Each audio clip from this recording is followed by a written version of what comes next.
Always ensure that you're properly grounded before working on any electronic component. Prevent ESD damage. You ensure that your ZIF latch is in the open position.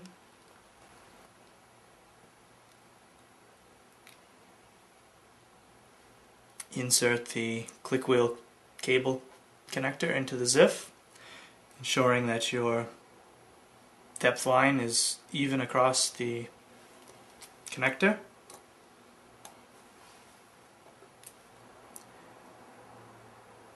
Now you'll latch the ZIF latch, pushing down gently.